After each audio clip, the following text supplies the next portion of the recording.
Eclesiastes, capítulo 4. No cabeçalho que diz, não sei se é verdade, mas diz os estudiosos, que 977 antes de Cristo, as opressões de outros aumentam a vaidade. Então no versículo 1 ele diz assim: voltei-me então e vi todas as violências que se fazem debaixo do sol. Vi as lágrimas dos oprimidos, que não tem quem os console. E a força estava na mão dos seus opressores, e para eles não havia consolação. Então ele disse aqui que não havia consolo,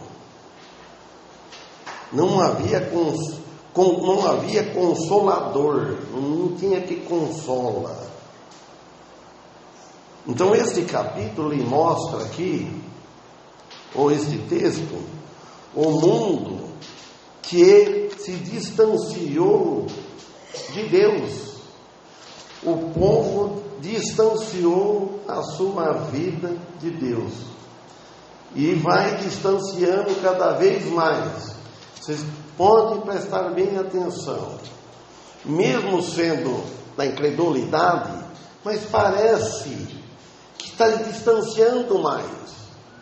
Não é só os cristãos, vamos dizer que teme a Deus. Os cristãos, a pessoa não cristãos, eles temem a Deus de uma certa forma, que tem um limite que eles acham que não deve atingir.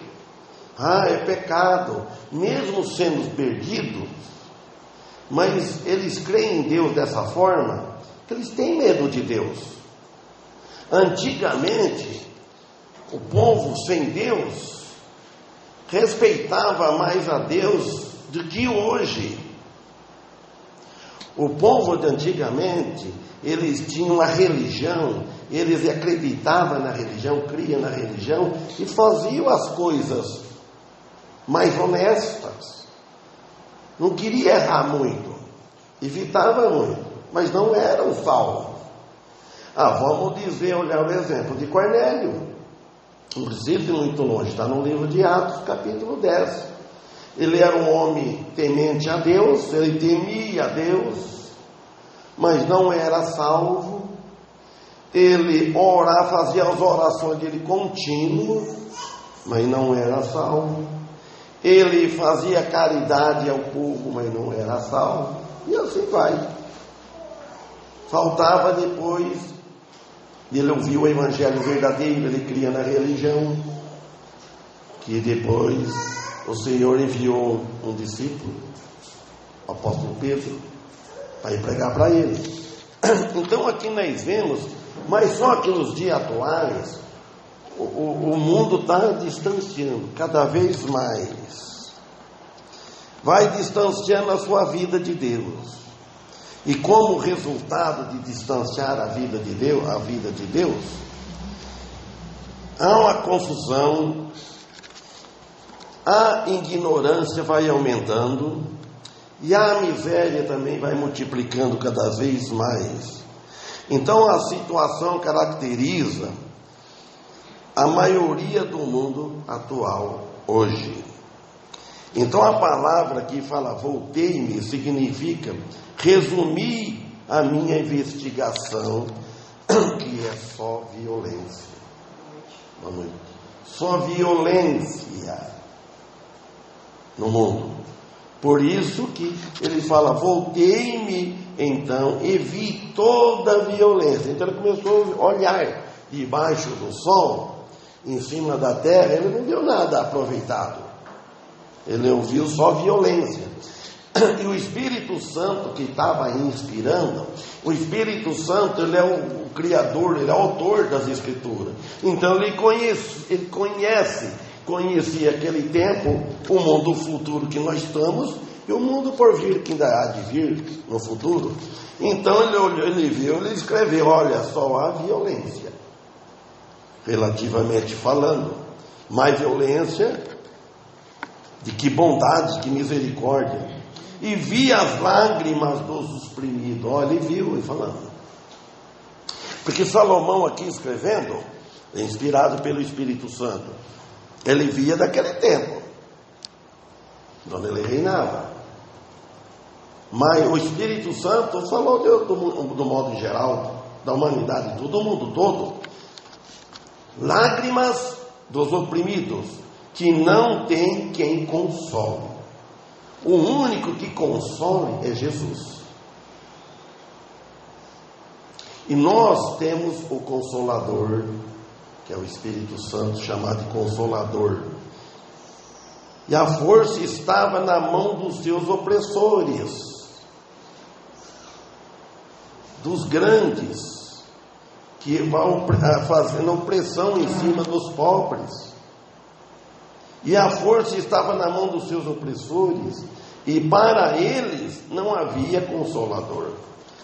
E no versículo 2 ele fala, olha bem o que ele diz: e louvei então os que já morreram, mais do que os que até agora estão vivos.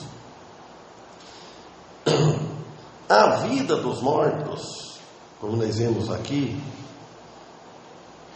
vamos começar primeiro dos que morrem salvos com Deus.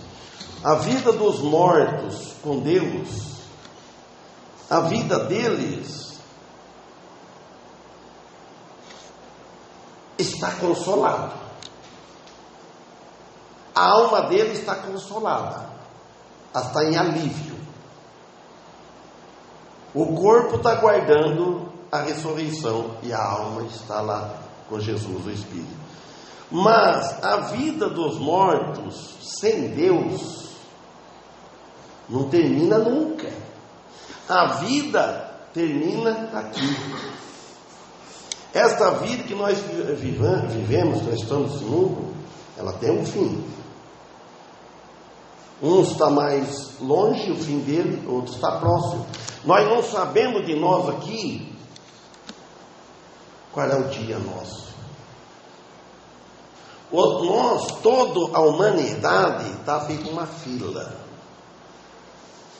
Essa fila, ninguém ultrapassa um lugar do outro.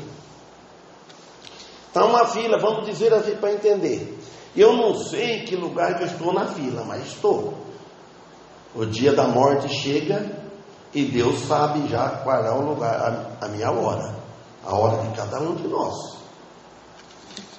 Fala que os velhos, sempre ditado, os velhos estão mais perto, mas não é. Os velhos às vezes estão mais longe do que os novos. Então por isso que Salomão diz aqui, Eclesiastes 4, versículo 2. E na realidade, ela aumenta o sofrimento, porque ele cabe o sofrimento aqui, esse sofrimento é do corpo. A carne nós vai sofrendo, se é que sofre muito. Que tem muitas pessoas que não têm Jesus, são salvas, mas não sofrem quase nada aqui. Ela tem o seu conforto, ela tem,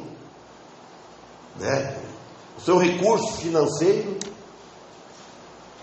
Então ela vive no conforto, mora numa casa boa, outros moram em mansões, que não falta nada. E outros, primeiro, estão numa miséria, está numa vida que dá pena de ver, dá dó. Tem gente de todo, debaixo do sol, por isso que é só a vaidade, tanto para o pobre como para o rico. Agora, eles aqui se não sofrem, mas lá a alma vai sofrer. Aumenta para sempre o sofrimento, ele continua lá. E no 3 ele diz: e tive por melhor que uns e outros aquele que ainda não é, que não viu as más obras que debaixo do sol são feitas. Ele está dizendo que aquele que ainda não nasceu, ele está dizendo que ele está em melhores condições, que não viu as más obras que são feitas debaixo do sol. Aquele que ainda não nasceu, a ver, nunca vai nascer, que depois que nascer, aí ele vai ver, aí vai observando.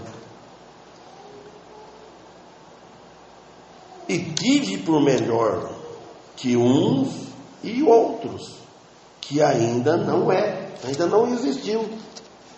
Olha para você ver, um outro, aquele, não falou aquilo. Quando fala aquele é para as pessoas, é para a gente.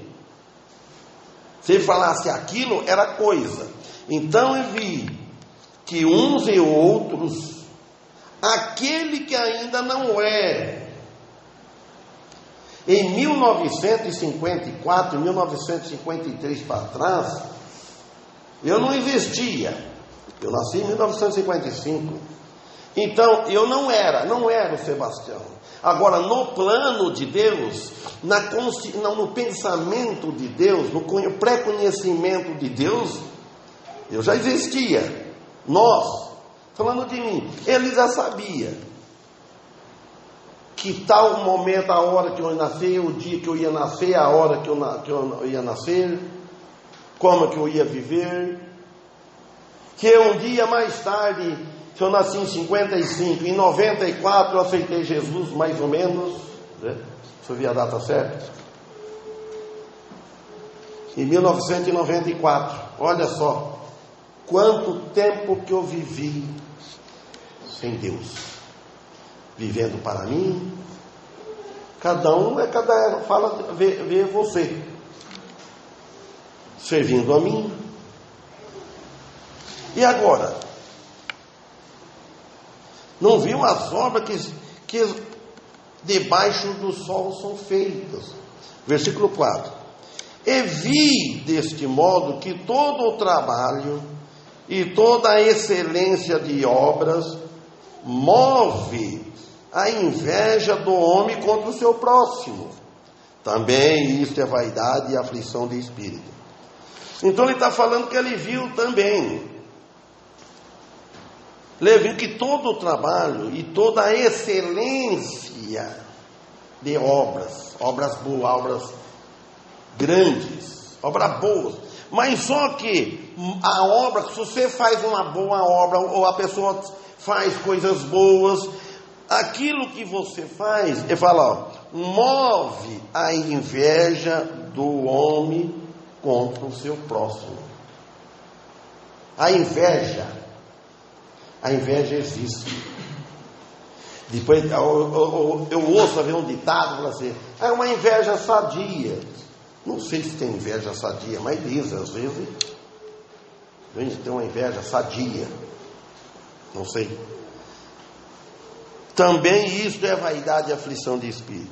Olha, qualquer trabalho para Deus deve receber a aprovação de Deus. O que se diz? Eu vou trabalhar para Deus. Eu vou tomar uma decisão na minha vida, mas para Deus. Nós nunca devemos tomar uma decisão somente para nós, para mim. Todas as decisões que eu tomar devem ter um alvo de Deus, de servi-lo. Aí está sendo aprovado por Deus. Mas se eu vou escolher algo que é só para o meu eu, o meu ego, o meu prazer, então, será que tem aprovação de Deus? Será que nós for examinar as nossas vidas, todas as nossas atividades, todas as nossas obras, tem aprovação de Deus? Deus permite, a permissão é uma coisa, mas e a aprovação? Então nós devemos, quando nós realizamos algo porque Ele permitiu, mas Ele aprovou, Ele aprovou aquilo? Agora vamos ver. Mas quase sempre o mundo encontra em oposição a Deus. E a razão é a falta de controle na vida. Nós cristãos não devemos ser levados pelo mundo. Nós não devemos estar no embalo do mundo. Nós não devemos estar no conselho do mundo. Eles também fazem, vão fazer. Aquela igreja faz isso, também vou fazer. Aquele irmão está fazendo isso, eu também vou fazer. Não, cada um vê se está na aprovação de Deus, se está dentro da área espiritual de fazer a vontade de Deus, desde o emprego, desde o casamento, desde na família, desde a diversão. Divertir, mas com Jesus que Deus está aprovando. Eu não posso estar num divertimento, numa festa, num gozo, só para mim. Olha, irmãos, para ser agradar a Deus, fazer a vontade de Deus, não é fácil. Graças a Jesus, que Ele pagou nossos pecados na cruz, que a nossa salvação não é por merecimento, não é por obediência. A nossa salvação, ela está inteiramente alicerçada na obediência de Cristo. Ele obedeceu em lugar de nós. Ele fez, Ele cumpriu o que nós deveríamos cumprir. Mas não por causa disso nós vamos relaxar agora. Não, Jesus pagou. Esse pecado aqui, o que eu estou fazendo já está pago, mas está pago. Agora, precisamos de ver que tem as consequências. As consequências do pecado da condenação, Ele pagou, Ele levou na cruz, não existe mais no povo de Deus. Mas as consequências da vida aqui, não. Ele não levou na cruz. A santificação do cristão tem um preço. Ele precisa de renúncia, de tomar uma decisão. Então, por isso que ele diz. E o mundo se opõe contra Deus, em obstáculo, por não crer nele, por não crer na palavra dele. Olha, irmãos, todos vocês que já pregaram, sabe disso. Se você está num lugar de serviço, qualquer lugar, você começa um assunto, se você pendeu para o lado espiritual da Bíblia, é a mesma coisa que jogar água no fogo, que está fraquinho, o fogo já está apaga. Mas se você puxar um assunto de política, aquilo vai dar crise. Ou falar mal dos governantes, aquilo é uma coisa de pôr fogo no sapezeiro seco. Se você falar de futebol, vai embora. Aí um é corintiano, outro é São Paulino, outro é Palmeiras, e vira cá, vai embora. Mas se você falar do time de Jesus, vamos falar de Jesus, vamos falar do amor de Deus, alguns dão ouvido. Mas outro, você é arriscado até ser mandado embora da firma. Como que eu fui ameaçado lá? Como que eu fui? Depois que me conheceram, pronto. Que tudo tem o seu tempo. E no versículo 5, ele fala assim. Aqui fala, Onésio cruza as suas mãos e come a sua carne. Onésio é o tolo também. A expressão é a ociosidade. As pessoas ociosas, pessoas que não trabalham, pessoas que ficam à toa. Ela vai se consumindo. come a sua mesma carne, ela vai se consumindo. Somente um louco chegaria a este ponto: cruzar as mãos, ele come a sua própria carne. Versículo 6: mais vale uma mão cheia com descanso do que ambas as mãos cheias com trabalho e aflição de espírito. Outra lição boa para nós: mais vale uma mão cheia e com descanso. Às vezes você tem bastante, você tem um depósito, você tem uma vida equilibrada, você tem algo, você tem um conforto, mas você tem o descanso.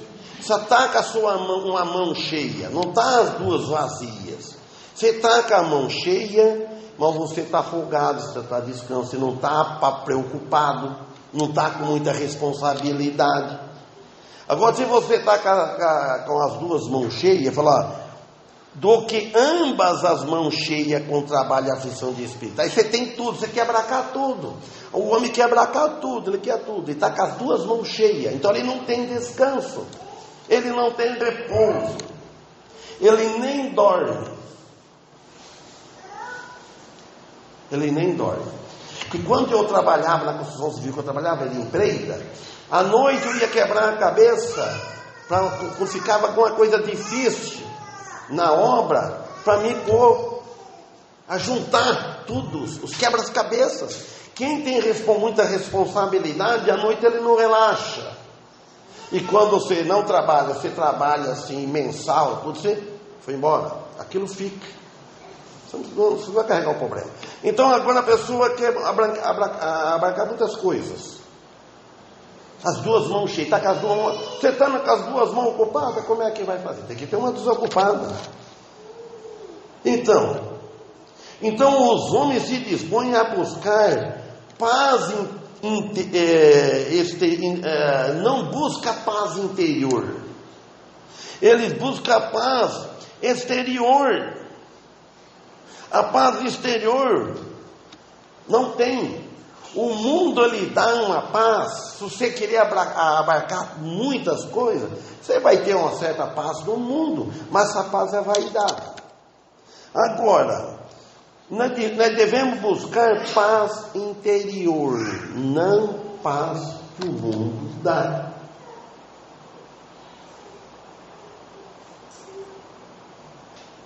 Entendeu? Nós devemos buscar isso. Ter paz com Deus. Não ter dívida com Deus. A dívida Cristo pagou na cruz. A dívida que nós tínhamos era grande. Jamais nós pagaríamos nossa dívida. Nenhum pecado nós não pagaríamos. Ia lá para o inferno. Mas Jesus pagou. Agora, no versículo 7. Outra vez retrocedi a outra, me voltei, e vi vaidade debaixo do sol. Então, o livro de Eclesiastes, ele trata muito de vaidade, mais do que qualquer outro livro. Ele declara que a vaidade, insensatez e tolice de todos os esforços do homem sem Deus, sem Cristo, sem salvação. Se nós cristãos nós esforçamos para adquirir, é bom ter propriedade, é bom ter dinheiro, ter uma reserva guardada para a hora que precisar, na hora de repente ter onde pegar. É bom ter as coisas, não é pecado. Mas primeiramente ele tem Cristo, que está acima de tudo. E Cristo abençoa, Deus nos abençoa, uns mais e outros menos, como nós servimos. As bênçãos talvez não seja tanto assim, o mais importante é bênçãos espirituais, que Deus nos dá, a capacidade de nós compreender mais como que é as coisas de Deus, saber bem por que Jesus morreu na cruz. Morrer porque mataram ele, crucificaram, pronto. Não, mas por que Jesus morreu na cruz? Por que ele deixou o céu e veio? Por que Deus amou o mundo de tal maneira que deu seu Filho unigênito? Por quê? Para que todo aquele que crê nele tenha a vida eterna. O alvo é a vida eterna de cada um de nós, da humanidade. Foi por isso. Então, essas bênçãos espirituais acompanham a salvação, não é? A salvação não se perde, mas o galardão se perde. Nós devemos procurar receber, quando nós partimos deste mundo, pegar o inteiro galardão. Que você foi fiel até a morte. Você foi fiel a Ele. Tem muitos cristãos que não são fiéis a Ele, mas tem a fé. Ele crê em Jesus. Ele não crê mais em outros deuses. Eles podem estar fora da igreja, estar longe. Porque não é, a salvação não é na igreja, a salvação é em Cristo, aonde ele estiver. Aonde ele aceitar Jesus, aonde que ele estiver, ele é salvo. O ladrão da cruz, ele não aceitou nenhum apelo na igreja. O ladrão da cruz, ele não passou pelo batismo, ele não tomou a ceia, ele não cantou louvor, ele não louvou a Deus. Jesus salvou ele na cruz, no último triz. Zaqueu também. Jesus disse: hoje veio a salvação nesta casa, este também é filho de Abraão. Porque Jesus conheceu o coração quando ele falou que ele falou assim, que ele ia dar aos pobres a metade dos bens dele. Ele falou: se alguns falam, Zaqueu roubou, Zaqueu isso, aquilo. Ele falou se, ele não falou que ele tinha. Se tenho defraudado alguém, eu vou retribuir quadrupladamente. Então nós não podemos falar, Zaqueu, ele falou como se roubou, não, ele falou sim. Então nós devemos, procurar agradar a Deus. Agora no versículo 8 ele fala: há um homem que é só e não tem sucessor, nem tem filho e nem irmão, mas nunca cessa de trabalhar, nem os seus olhos se fartam das suas riquezas, e nem se pergunta: para quem trabalho eu e privo a minha alma de bem? Também isto é vaidade e enfadonho trabalho.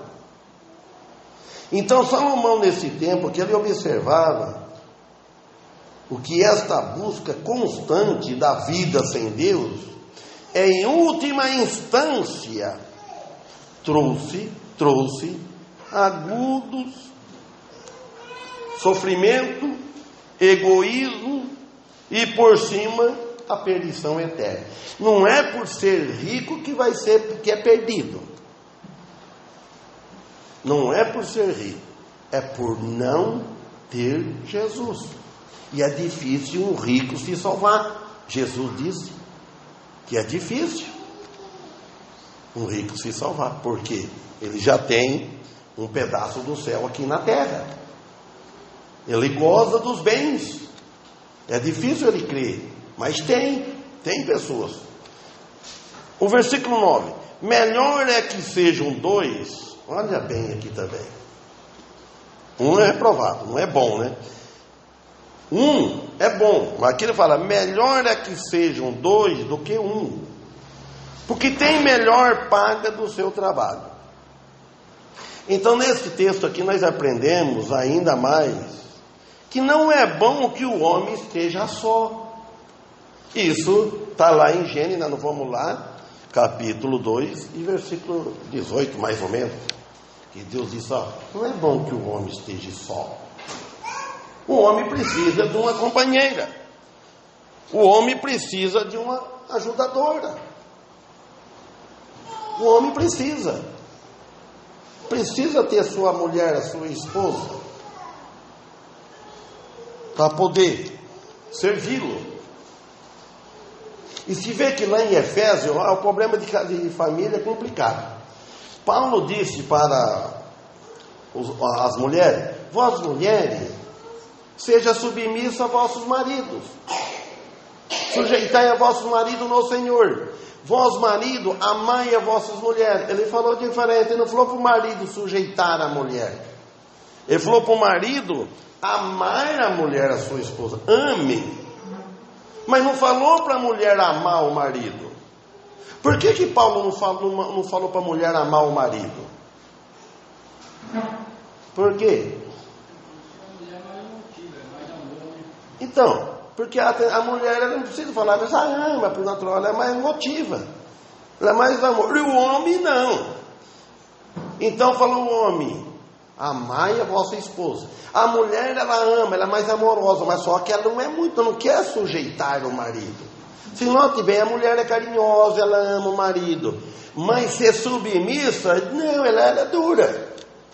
E o marido não falou para ele sujeitar a mulher, mas para ele amá-la. Então, por isso que disse, não é bom que o homem esteja só, ter a companheira dele. Ó, no 10 ele fala também o motivo, ó. Porque se cair um, o outro levantará o seu companheiro. Mas ai do que estiver só, pois quando cair, não haverá outro que o levante. Se um cair, está em dois. Você imagina só, irmãos, que interessante como que a Bíblia é sábia. Esses dias, eu caí no fundo, eu estava e a mulher, ela estava limpando. Os irmãos sabem. Eu levei uma escorregada, caí, a dor foi tanto que gemi e caí. Eu não tinha força para levantar. A mulher saiu correndo, isso dói eu levantar, e se eu estou sozinho? Eu não parece que estava com dificuldade. Os dois, se um cair e desanimar na vida espiritual, olha, o outro vai levantar a conselha. 2 é melhor do que 1, porque se um cair, o outro levanta. E fica assim, vai tocando essa vida. Tem o ditado dizer que comer sal junto não é fácil, não. Para você conhecer, tem que comer sal junto. Namoro nunca conhece, nunca. Mais uma ideia. Depois que vocês estiverem juntos, que vão conhecendo. E depois que tem filho, mais experiência. Levantará o seu companheiro, mas ai daquele que estiver só. Não é bom. Pois quando cair, não haverá outro que levante. Você lembra também, pensa bem, quando o apóstolo Paulo saía trabalhar, ele 2 ou 3, sempre de 2. Nunca vai sair pregar o evangelho. Ora, falando, o pastor ele deve ter um líder de uma igreja, ele deve ter a mulher. O líder sozinho, um pastor sozinho, por exemplo, ele fica constrangido, ele não pode ir na casa, chegar numa casa. Ele é sozinho, ele não tem a mulher, então ele com a mulher ele vai visitar, porque é o dever, um compromisso que o pastor tem, que eu costumo fazer isso, eu e a minha esposa, vou na casa dos irmãos, faço estudo bíblico, outro dia vai na casa de outros irmãos, ou aqui alguns visitantes, a gente vai, então, o casal, um ajuda o outro, a vida é assim. Um dia vai separar, a morte leva, aí que é o problema. Agora o versículo 11 assim, ó. Também se 2 dormirem juntos, ambos se esquentarão. Mas como um sozinho se esquentará? Olha, o casal também não deve, pelo que está falando aqui, não deve dormir separado. Um dorme no quarto e dorme no outro. Nem que dá um probleminha, tem que estar junto. Um vai esquentar o outro, está dizendo aqui, ó. Também os 2 dormindo junto, ambos se esquentarão. Então, compreende? É isso, a Bíblia que diz. Então, bom. Agora, dorme sozinho, vai esquentar. Esquenta da temperatura e o amor e na vida espiritual. Só quem está sozinho sabe, quem dorme sozinho. Então ele diz, ó, também se dois dormirem juntos, ambos, quer dizer, os dois, se esquentarão. Mas como um sozinho esquentaram, vai se esquentar? Aqui ele mostra o valor que dois é melhor do que um. Em todas as viagens também do apóstolo Paulo, quase sempre ele levava um mais consigo, para poder reforçar, vamos trabalhar junto. 12. Também, se algum inimigo prevalecer contra um, os dois poderão resistir. E o cordão de 3 dobras não se rompe facilmente. Quem é que entende esse cordão de 3 dobras, como eu estou pensando? Trançado de 3 tentos? Deve ser um cordão trançado de 3 tentos. Ele vai resistir mais que um cordão de um tento só puxar, ele vai arrebentar, estourar. Então ele está dizendo, dando a vantagem de 2 é melhor do que 1. E na igreja, 2 é melhor que 1. Deve sempre o casal, se os 2 convertidos.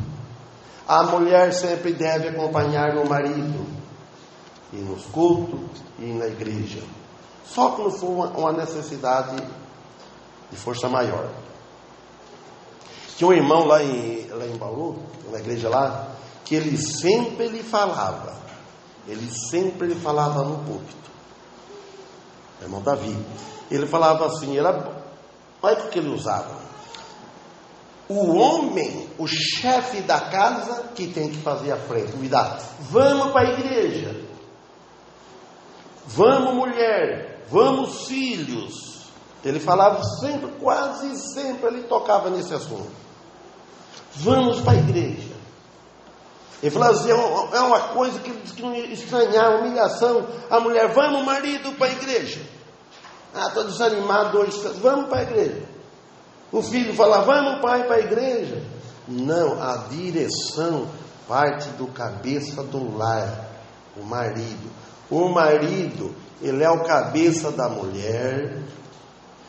Cristo, ele é o cabeça do homem. Não é a mulher a cabeça do homem.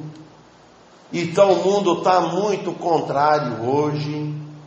Mulher quer ser a cabeça do marido. A mulher que quer governar a casa, os negócios do marido. Não é esse assunto, mas aproveitamos que falando aqui de 2 é melhor do que 1. Então o cordão de 3 dobras ou mais, ele vale mais que 1. E o poder espiritual também de 2 é mais que o dobro.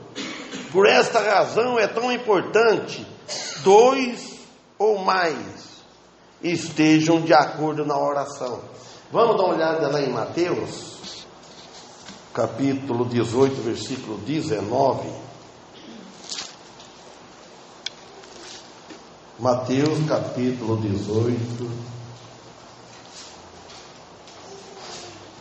Vamos ler o versículo 18.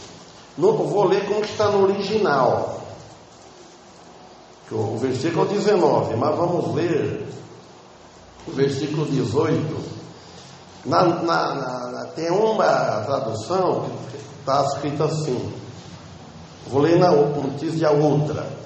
Em verdade vos digo que tudo que ligardes na terra será ligado no céu, e tudo que desligardes na terra será desligado no céu. Mas a outra versão diz que no original, eu tenho 2 ou 3 lá, diz assim, em verdade vos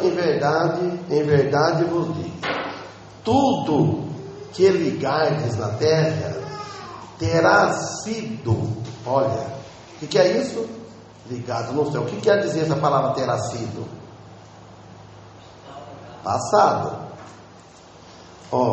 E tudo que desligardes na terra terá sido desligado no céu.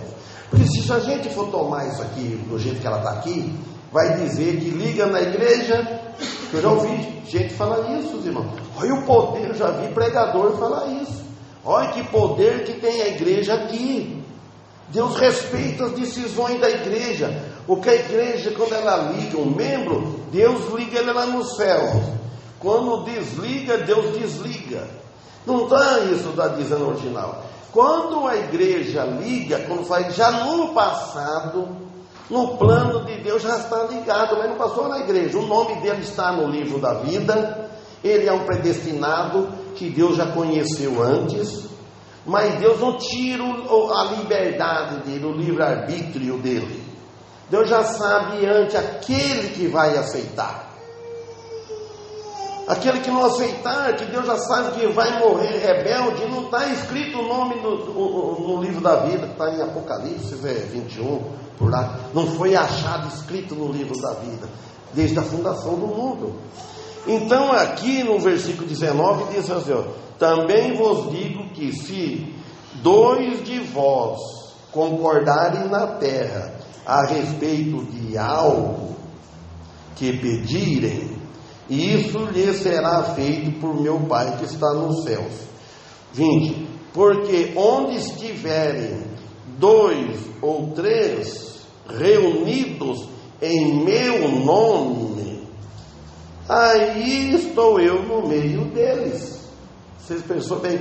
Olha, aqui ele está dizendo reunido no nome dele, mas reunir no nome dele, no propósito.